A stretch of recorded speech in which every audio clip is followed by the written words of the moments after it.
मैंने सुना था कि बंगाली तेल का इस्तेमाल ज़्यादा करते हैं। मैं इसी वजह से बंगाली से बहुत खौफ खाती थी। लेकिन जब मेरी शादी बंगाली लोगों में हुई तो मेरी जान ही निकल गई, क्योंकि आज मेरी पहली रात थी और पति ने आते ही मैं जू ही हूँ। हम बहुत ज़्यादा गरीब थे और रेलवे के करीब की आबादी में रहते थे। यहाँ पर ज़्यादातर घर बंगाली के ही थे। वहाँ बच्चे बहुत ज़्यादा होते थे, इसलिए पूरा दिन गली में शोर रहता था। माँ कहती थी कि बहुत ही ज़्यादा शरारती बच्चे हैं। मेरे पिताजी की एक बंगाली के साथ बहुत दोस्ती थी। वह हमारे पड़ोसी भी थे। मेरे पिताजी ने कहा कि हम बड़े परेशान हैं, समझ नहीं आती क्या करें। बेटी की उम्र निकलती जा रही है, लेकिन दहेज ही जमा नहीं हो रहा है तो शादी कैसे करेंगे, क्योंकि बिटिया तो दहेज के साथ ही जाती हैं। लोग दहेज के साथ बेटियां ले जाते हैं। उस बंगाली ने कहा कि ये तुम्हारे यहाँ ही दहेज की मुसीबत है, हमारे यहाँ तो लड़का सारा कुछ खुद ही बनाता है। मेरे पिताजी ये सुनकर हैरान रह गए।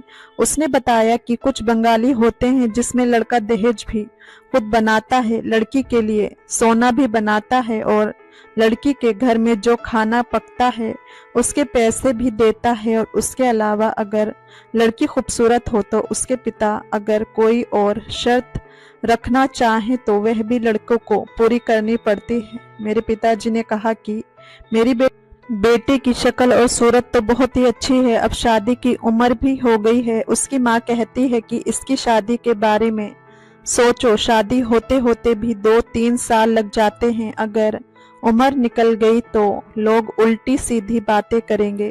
पिताजी को उनके दोस्त ने कहा कि तुम बंगाली में शादी क्यों नहीं करते, लेकिन पिताजी ने कहा कि हम लोग तो बंगाली में रिश्ता कैसे करेंगे। उन्होंने कहा कि आजकल कोई फर्क नहीं पड़ता, बंगाली रिश्ता ले लेते हैं। मैं अपने दोस्त से बात कर लेता हूँ, उसका एक जवान बेटा है, बहुत ही ज़्यादा नेक है, उसके साथ अपनी बेटी की शादी कर लो। दहेज और सोना भी वह खुद ही बना देंगे, तुम्हारा तो कोई खर्च ही नहीं होगा। फिर पिताजी को ये बात बहुत अच्छी लगी, लेकिन जब उन्होंने ये बात माँ से कही तो माँ ने कहा कि हमारी बेटी उस माहौल में कैसे रहेगी। पिताजी ने कहा कि आजकल सबका माहौल एक जैसा ही हो गया है, हर घर में फोन है, कौन सा वह लोग पहाड़ पर रहते हैं, अच्छा भला घर है उनका, ज़्यादा से ज़्यादा क्या बस पर्दा करवाएंगे, तो ये हमारे यहाँ भी करती हैं और पर्दा करना अच्छी बात है। माँ पिताजी इस बात पर इत्मीनान हो गए, क्योंकि उसमें कोई खर्चा भी नहीं हो रहा था। और लड़के की तस्वीर दिखाई तो वह भी बहुत ज़्यादा खूबसूरत था। लड़के की माँ भी जिंदा थी, सिर्फ उसका एक बाप था। उन लोगों को शादी की जल्दी थी, क्योंकि घर में कोई औरत नहीं थी, इसलिए उन्होंने कहा कि शादी 1 माह में हो जाए तो अच्छा है। उन लोगों ने कहा कि आप लिस्ट बना दें, आपको जो भी सामान चाहिए आप उसमें लिख दें, हम लड़की के लिए वह सारी चीज ले लेंगे। हम लोग तो खुशी से निहाल हो गए। पिताजी ने लिस्ट में सब कुछ लिख दिया। उन लोगों को कोई मसला नहीं था। उसके अलावा उन्होंने कहा कि हम 6 तोले सोना पहन सकते हैं, उससे ज्यादा नहीं। हम लोग तो खुश हो गए, हमें तो लगा था कि वह 1 तोला भी पहना दे तो बड़ी बात है। वह तो 6 तोले सोना पहना रहे थे। उन्होंने खाने के पैसे, जिसको वह रिसेप्शन कह रहे थे, मेरे पिताजी को 2 लाख रुपया भी दिया। उसके अलावा उन्होंने कहा कि कोई आपकी शर्त है, तो हमने कहा कि बस बेटी को खुश रखें और हमारी कोई शर्त नहीं है। पर मैं थोड़ी डरी हुई थी, क्योंकि हम सब यही सोचते थे कि बंगाली हर मामले में कुछ ज्यादा ही सख्त होते हैं, उनके अपने वसूल होते हैं, उनके घर में बहुत ज्यादा तंग माहौल होता है, वह पर्दा करवाते हैं, कहीं आने जाने नहीं देते हैं। लेकिन दूसरी तरफ ये भी सोचते हैं कि बंगाली ज्यादा खूबसूरत होते हैं, बहादुर होते हैं और औरतों का ख्याल रखते हैं। मेरे दिमाग में अजीबो गरीब किस्म के ख्याल आ रहे थे। मैं नहीं जाना चाहती थी इतना दूर, मैं सिर्फ यही सोच रही थी कि मैं इतना दूर नहीं जाना। लेकिन माँ ने समझाया, मम्मी ने कहा कि बेटी चाहे पास ही वाले घर में क्यों ना चली जाए, मायका तो पराया हो जाता है। उन्होंने कहा कि ससुराल तो सबका एक जैसा होता है और मर्द का क्या है, उनकी एक ही दुखती रग होती है, प्यार से पेश आना, उसकी हर बात मानना, उसकी इज्जत ख्याल रखना, 10 बातें तो उसकी मान लेना, 4 बातें वह तुम्हारी भी मान लेगा, सब कुछ ठीक हो जाएगा। मैं विदा होकर चली गई। मेरे लिए वाकई उन्होंने सारा सामान भी लिया था, घर भी अच्छा था, सब कुछ ठीक था। मेरा पति भी बहुत ज्यादा खूबसूरत था, उसका नाम गौतम था। 1-2 हफ्ते तो सुकून से गुजर गए, पर एक दिन मैंने गौतम को एक अजीब काम करते हुए देखा। उसने आंगन में एक चारपाई बिछाई हुई थी, रात हो चुकी थी, सारे काम मैंने खत्म कर दिए थे। वह उस चारपाई पर थोड़ी देर के लिए बैठा था, ये तो उसकी रूटीन थी, लेकिन आज वह चारपाई के पैर के ऊपर अजीब सा कोई तेल लगाने लगा, जिसकी इतनी तेज बांस की सीधी नाक में जा रही थी। मैंने कहा कि ये आप क्या कर रहे हैं? तो कहने लगा कि वह तुम दूर से आई हो ना, तुझे पता नहीं, ये रिवाज होता है, सोने से पहले चारपाई के पैर के ऊपर ये एक खास किस्म के तेल को लगाया जाता है ताकि कोई कीड़ा या मक्खी वगैरह ना आए। मैंने कहा कि लेकिन इसकी इतनी बदबू आएगी तो हमारे ही दिमाग में जाएगी। गौतम ने कहा कि तुझे अभी बुरी लगेगी, उसके बाद इसकी आदत हो जाएगी, इसके बहुत फायदे हैं, इसको लगाने से नींद भी अच्छी आती है। मुझे लगा शायद वाकई ही कोई रिवाज है, खैर बर्दाश्त करके बैठ गई। गौतम ने कहा मेरे थोड़े पांव दबा दो। मैं उस तरफ ही बैठी थी जहां उसने तेल लगाया था और वह बदबू आकर सीधी मेरी नाक में जा रही थी।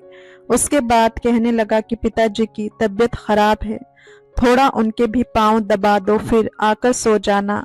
मैंने कहा ठीक है। मैं ससुर के कमरे में चली गई। दरवाजा खुला हुआ था और मेरा पति बाहर ही बैठा था, इसलिए मुझे डरने की क्या जरूरत थी। मैंने ससुर के पांव दबाए, लेकिन उसके बाद मुझे अचानक से सर दर्द हुआ और फिर मुझे याद ही नहीं कि मेरे साथ क्या हुआ। सुबह आंख खुली तो मैं अपने कमरे में ही थी, लेकिन मुझे कुछ याद नहीं था। मैंने गौतम से कहा कि रात को क्या हुआ था, तो उसने कहा कि तुम बेहोश हो गई थी, इसलिए मैं तुम्हें उठाकर कमरे में ले आया। अपना ख्याल किया करो। गौतम मुझे बहुत मोहब्बत करता था।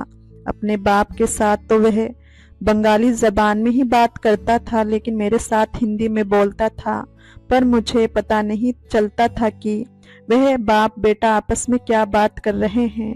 मैं परेशान तो बहुत थी, लेकिन मुझे हर हाल में गुजारा करना था, क्योंकि पहले दिन से घर में मेरी शादी एक मसला बनी हुई थी। मैंने तो माँ पिताजी को ये कहते हुए सुना कि क्या करें, कहाँ से लें पैसा, हम तो मुसीबत में पड़ गए हैं। यानी वह मुसीबत मुझे ही कह रहे थे। वाकई बेटियां मुसीबत बन जाती हैं, क्योंकि उनके लिए दहेज बनाने पड़ते हैं। लेकिन अगर यहाँ ऐसा रवाज था कि लड़का खुद ही बनाता है, तो यह तो बहुत ही अच्छी बात थी मेरे लिए। वाकई उन्होंने सारी दहेज बनाई थी और सारी चीज़ों की क्वालिटी भी अच्छी थी।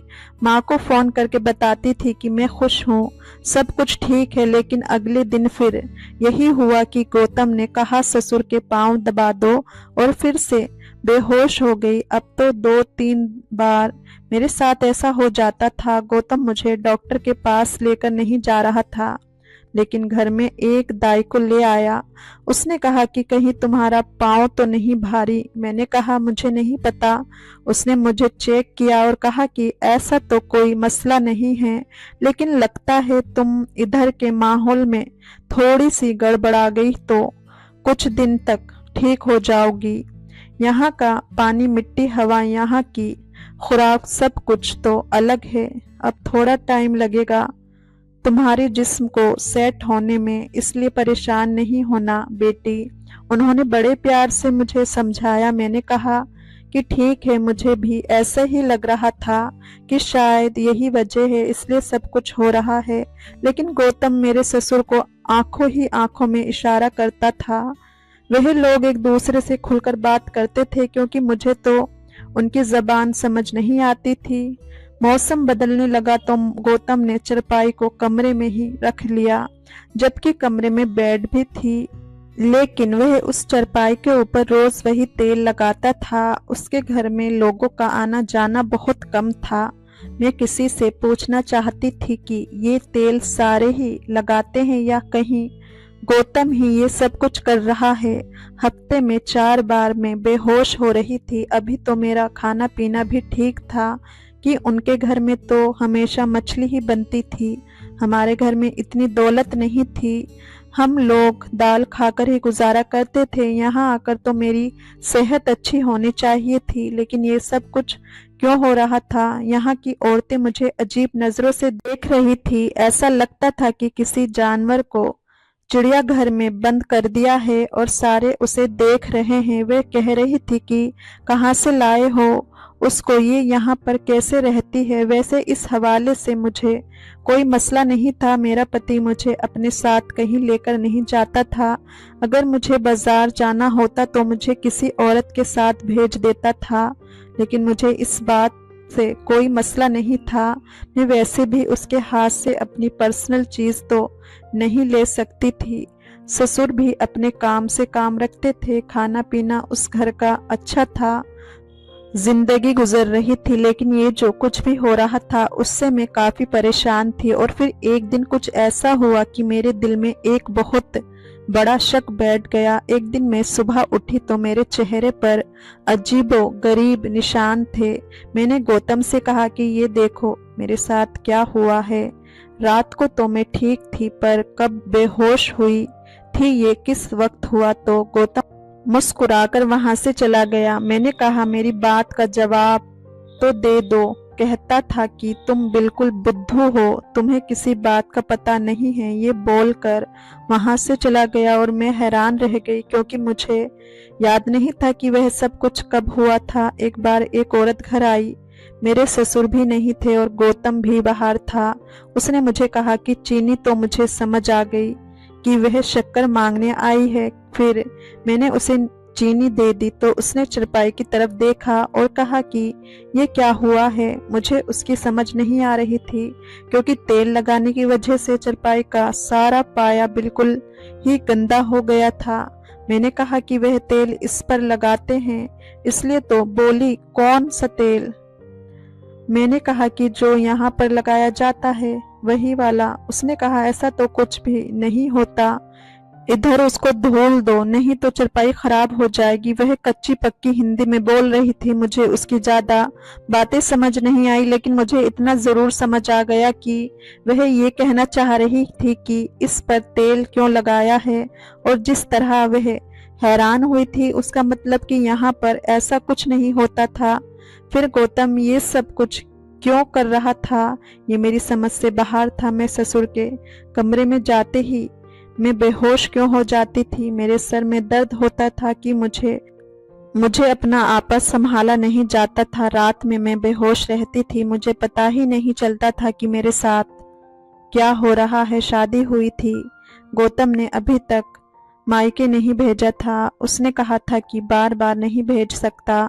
माँ पिताजी तो चुप थे, क्योंकि वह कहते थे कि हम लड़की वाले हैं, ज्यादा बात करेंगे तो तुम्हारे लिए ही मसला होगा। मेरा बहुत दिल कर रहा था यहाँ से जाने का, पर कोई जाने ही नहीं दे रहा था। शादी को 5 महीना हो गए थे। 5 माह में इंसान एक चक्कर तो लगा ही लेता है। मैं यहाँ पर परेशान भी बहुत थी, लेकिन फिर भी गौतम ने कहा कि इतनी दूर तुम्हारा घर है, फिलहाल मेरे पास किराए के पैसे नहीं हैं। अगले महीने में तुम्हें ले जाऊंगा, फिर बेशक 3 महीने तक रहना, मुझे कोई फर्क नहीं पड़ेगा। मैं इस बात पर खुश हो गई कि चलो देर से ही सही, पर महीने के लिए जाऊंगी। पर जाने से पहले मुझे ये जरूर जानना था कि इस घर में क्या हो रहा था। एक दिन गौतम से कहा कि दिल घबरा रहा है, तो उसने कहा कि पास वाली आंटी के घर चली जाओ। उनके पास गई तो उनकी बहू पढ़ी लिखी थी। उसके साथ थोड़ी बहुत बातचीत भी हो गई। उसने कहा कि कैसी हो? तो मैंने कहा ठीक हूँ। उसने कहा कि अच्छी बात है, तुम्हारा पति अपने बाप पर नहीं गया। मैंने कहा क्या मतलब है? बोली तुम्हारा ससुर बहुत ही जालिम आदमी है, सारी जिंदगी अपनी बीवी को मारता रहा। यहाँ तक कि मार मार कर उसकी जान ले ली। उसकी चीखों की आवाज़ पूरे मोहल्ले में आती थी। मैं सुनकर हैरान रह गई। मैंने कहा कि मेरा पति ऐसा बिल्कुल भी नहीं है, वह इस तरह की कोई हरकत नहीं करता है। जब से आई हूँ मेरा बहुत ख्याल कर रहा है, हर बात मानता है। उसने कहा कि अच्छी बात है, जरूरी नहीं कि बेटा बाप पर जाए। तुम्हारे पति के हवाले से कोई बात हमने नहीं सुनी। इस मामले में वह अच्छा है, बस अपने घर में खुश रहो। मैंने कहा कि मैं बोर हो जाती हूँ। उसने कहा जब भी तुम्हारा दिल करे इधर आ जाया करो। उसने कहा कि यहाँ पर जो लोग पढ़े लिखे हैं सिर्फ उन्हीं को हिंदी आती है, क्योंकि स्कूल में हिंदी सीख सकते हैं। मैंने मैट्रिक किया है इसलिए आती है हिंदी। एक रात गौतम ने फिर से वही तेल लगाया और मैं थोड़ी देर कमरे में बैठी रही। उसके बाद गौतम ने कहा कि जाकर ससुर के पांव दबा दो। जब ससुर के कमरे में गई तो वह बेड पर लेटे थे, पर उनके पांव दबाने से पहले ही मेरा सर चक्कर आने लगा था और मैं फौरन बेहोश हो गई थी। लेकिन मैं बेहोश सिर्फ उनके सामने हुई थी। दरअसल मैंने अपने नाक में रुई डाल ली थी और मैं मुंह से सांस ले रही थी। मैंने ये प्लान बनाया था, मैं देखना चाहती थी कि क्या होता है जब नाक में रुई डाली, तो उसके बाद बिल्कुल भी बेहोश नहीं हुई। इसका मतलब कि मैं बेहोश उस तेल की वजह से ही होती थी। उसकी इतनी ज्यादा तेज बदबू थी। गौतम ने कहा था कि तुम्हें इसकी आदत हो जाएगी, लेकिन अभी तक मुझे इसकी आदत नहीं हुई थी। मैं बेहोश हुई तो मेरे ससुर ने गौतम को आवाज दी। मैं सब कुछ सुन रही थी और बेहोश होने की एक्टिंग कर रही थी। गौतम वहां पर आया और मेरे ससुर ने कुछ कहा। शायद उनका मतलब था कि ये बेहोश हो गई है, उसे उठाकर ले जाओ। यानी वह मेरे साथ ऐसा कुछ नहीं कर रहे थे। मैं बेहोश हो गई थी तो मुझे उठाने के लिए मेरे पति को बुलाया था। लेकिन मैं हैरान रह गई कि मुझे मेरे पति ने उठाया तो अपने कमरे में नहीं ले गया, बल्कि मुझे मेरे ससुर के बिस्तर पर लिटा दिया और खुद कमरे से बाहर चला गया।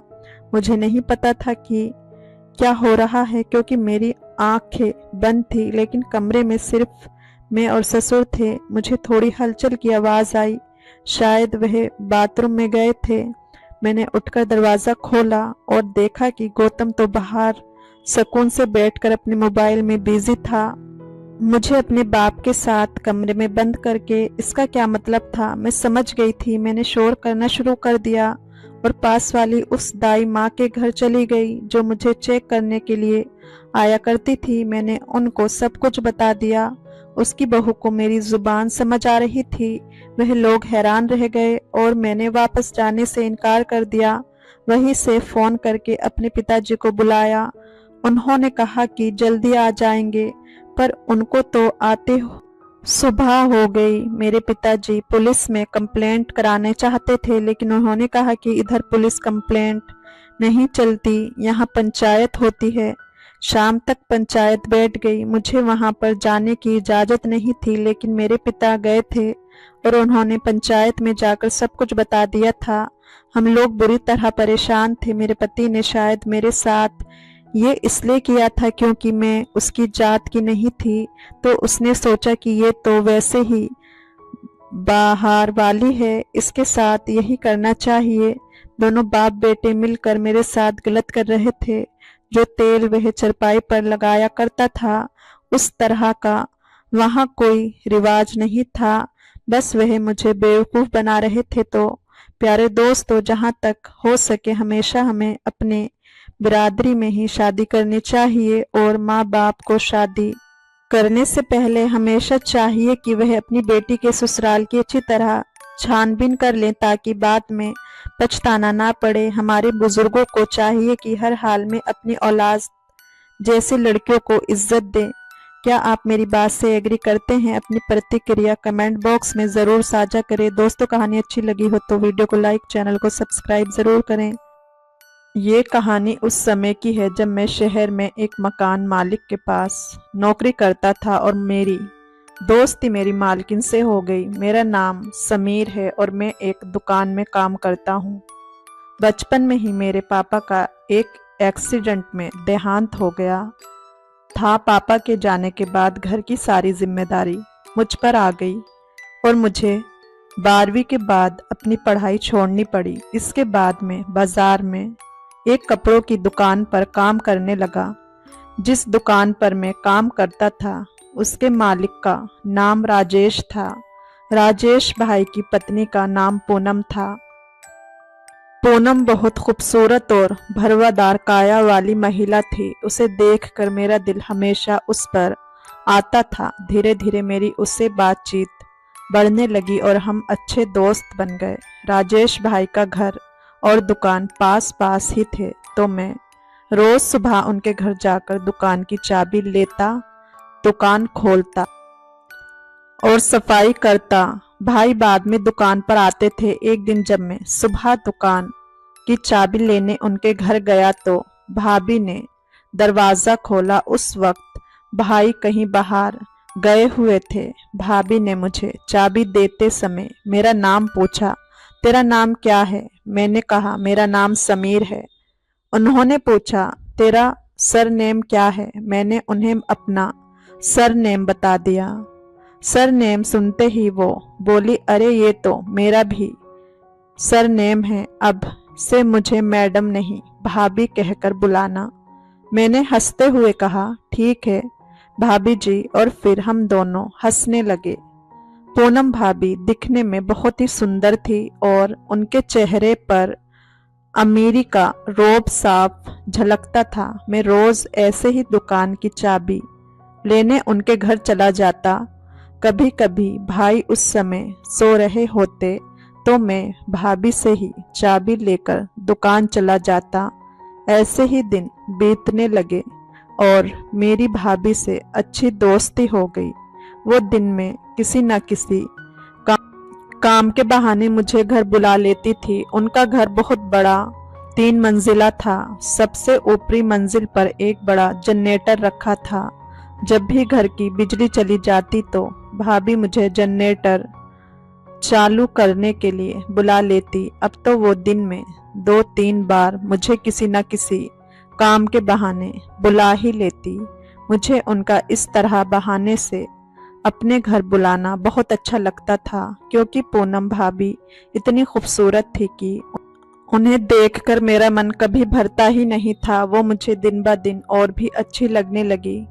ऐसा लगता था कि अगर मेरा बस चले तो मैं उनसे दूर ही ना जाऊं, बस उन्हीं के पास रहूं। कभी कभी तो भाभी मुझे रसोई में भी बुला लेती। मजाक करते हुए कहती, वो टिफिन उठा दो और उसमें रोटी रख दो। शुरुआत में मैं थोड़ा डरता था, लेकिन जब देखा कि भाभी ने कभी कोई ऐतराज नहीं किया तो मेरा डर भी निकल गया। फिर एक दिन ऐसे ही पूनम भाभी ने दोपहर में राजेश भाई को फोन करके मुझे घर बुलाया। भाभी ने भाई से कहा कि आते हुए मेरे लिए जूस लेते आना। राजेश भाई ने मुझे पैसे दिए और कहा, ये लो अपनी भाभी के लिए जूस लेकर आ। मैं खुशी खुशी जूस लेकर उनके घर चला गया। उस दिन भाभी ने मुझसे कहा, अगर तुझे बुरा ना लगे तो एक बात पूछूं। मैंने कहा, हाँ भाभी, क्यों नहीं, पूछो। भाभी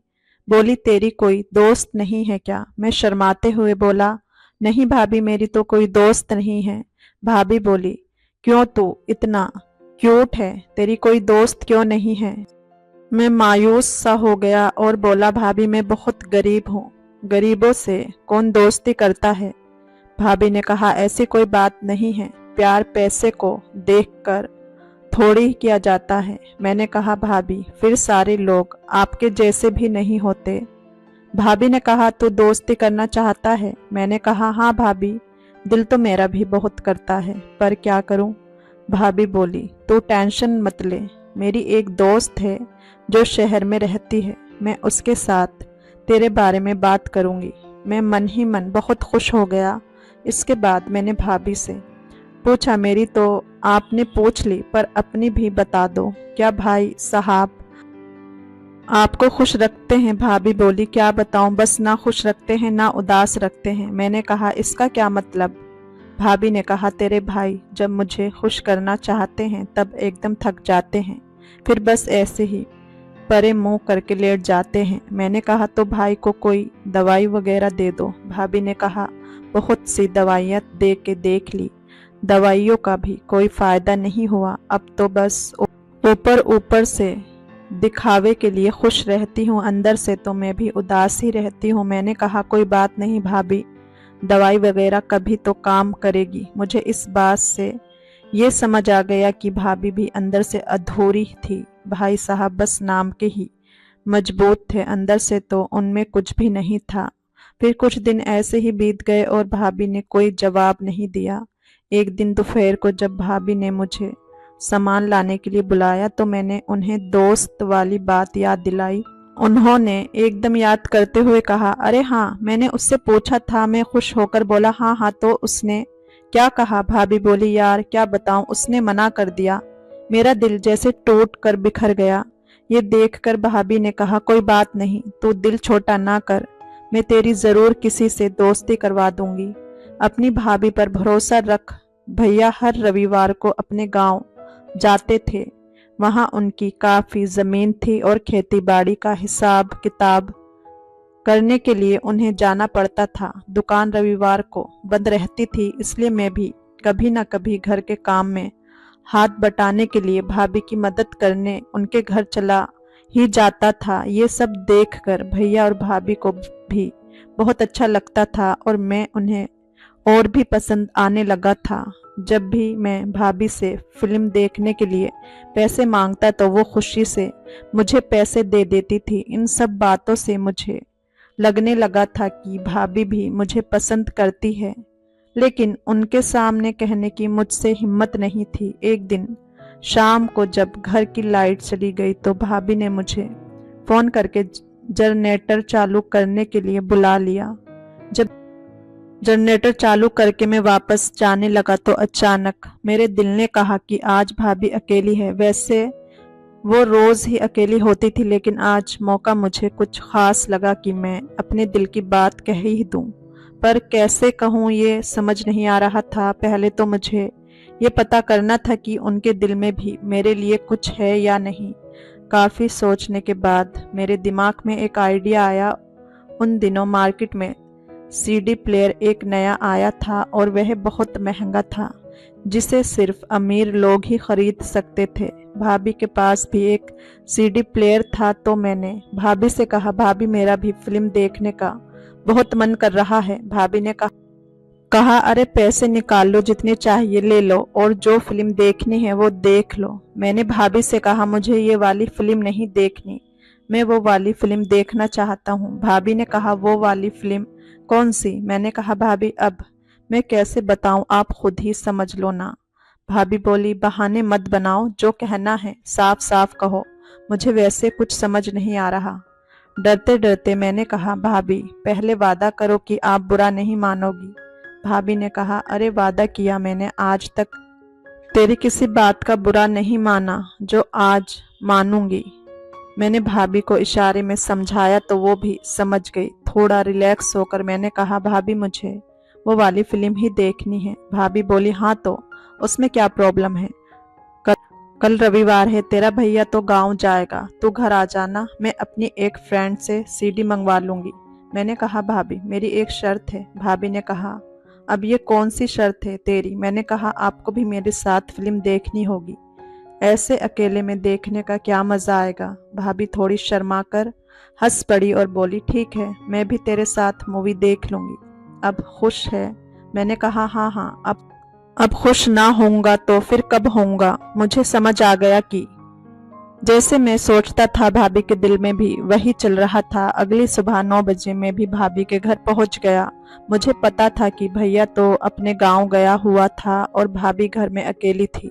जैसे ही मैंने दरवाजा खोला तो मैं उन्हें देखते ही रह गया। उन्होंने बहुत ही सुंदर साड़ी पहन रखी थी।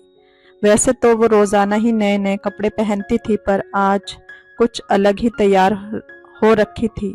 जैसे ही मेरी नजर भाभी के शरीर पर पड़ी तो मैं देखता ही रह गया। भाभी ने एक चुटकी काटते हुए कहा, कहाँ खो गए हो, क्या हो गया जनाब? मैंने कहा, भाभी आज तो आप बिल्कुल चांद का टुकड़ा लग रही हैं। आज इतनी तैयारियां क्यों? भाभी बोली, ये तैयारियां भी किसी खास बंदे के लिए है। मुझे समझ आ गया कि वो किस खास बंदे की बात कर रही थी। भाभी मेरे लिए ही तैयार हुई थी। मैं मुस्कुराते हुए अंदर चला गया और भाभी से पूछा, भाभी सीडी का क्या हुआ? आपने मंगवा ली? भाभी ने कहा, सॉरी यार, मैंने एक दोस्त को कहा था कि एक मूवी की सीडी दे दे, लेकिन उसने कहा कि जो मूवी उसके पास थी वो खराब हो गई है। ये सुनते ही मेरा चेहरा उतर गया। मुझे लगा कि मेरी सारी प्लानिंग चौपट हो गई। भाभी ने मेरा चेहरा देखा तो उनको भी बुरा लगा, पर इसके बाद जो उन्होंने कहा वो मैंने कभी सपने में भी नहीं सोचा था। भाभी के चेहरे पर एक हल्की सी मुस्कान आई और उन्होंने कहा, अगर मूवी की सीडी नहीं है तो मैं तो हूँ ही। तो मूवी की सीडी में क्या देखेगा जब मुझे असल में अनुभव करने का मौका मिल सकता है। भाभी कहने लगी, जो कुछ मूवी में करते हैं अगर मैं तुझे अपने साथ करने का मौका दूं तो करेगा। मुझे उस वक्त अपने कानों पर यकीन नहीं हो रहा था कि भाभी क्या कह रही है। मैंने थोड़ी देर सोचने के बाद जवाब दिया, भाभी आपकी बात के आगे कौन मना कर सकता है? भाभी हंसते हुए बोली, जवाब देने के काबिल कहाँ होगा तू जब इतनी खूबसूरत औरत तेरे सामने खड़ी हो। इसके बाद हम दोनों एक दूसरे में खो गए। ऐसा लगा जैसे भाभी बहुत दिनों से इस चीज की चाह रख रही थी। उस रविवार का दिन मेरे लिए सबसे खास बन गया हो। जो कुछ मैं अपने मन में सोच रहा था वो सब हो गया। लगता है कि भगवान मुझ पर बहुत ही मेहरबान थे। उन्होंने फिल्म ना दिखाकर सामने बस भाभी को ही दे दिया और भाभी सीधे ही मान गई। इसके बाद जब भी भाभी मुझे बुलाती तो मैं बिना देर किए पहुंच जाता। दिन में मैं 2-3 बार आता और जब भी आता तो 2-3 बारों में से एक बार तो भाभी से बात करके ही जाता। अब तो भाभी मुझे और भी ज़्यादा खुश रखने लगी थी। भाभी अब मुझे दिल से अपनाने लगी थी, क्योंकि जो ज़रूरत उन्हें अपने पति से पूरी नहीं होती थी वो अब मैं पूरी कर रहा था, और जो चीज़ मुझे चाहिए थी वो मुझे भाभी दे रही थी। इस तरह हम एक दूसरे को खुश कर रहे थे और अपनी ज़िंदगी का मज़ा ले रहे थे। अब तो जैसे मेरी 5 उंगलियां घी में थी। एक तो भाभी कभी भी मुझे पैसों से मना नहीं करती थी, अपने आप ही 20,000 रुपये देकर खुश कर देती थी, और मेरी तनख्वाह भी थी। पैसों की तो बात ही अलग थी, मानो वो मुझे किसी और जगह से भी मिल रहे हों। तो दोस्तों, उम्मीद है कि आपको ये कहानी पसंद आई होगी। कहानी पसंद आई हो तो कमेंट करके ज़रूर बताएं, वीडियो को लाइक करें, चैनल को सब्सक्राइब ज़रूर करें। फिर मिलेंगे एक और इंटरेस्टिंग कहानी के साथ। तब तक के लिए धन्यवाद।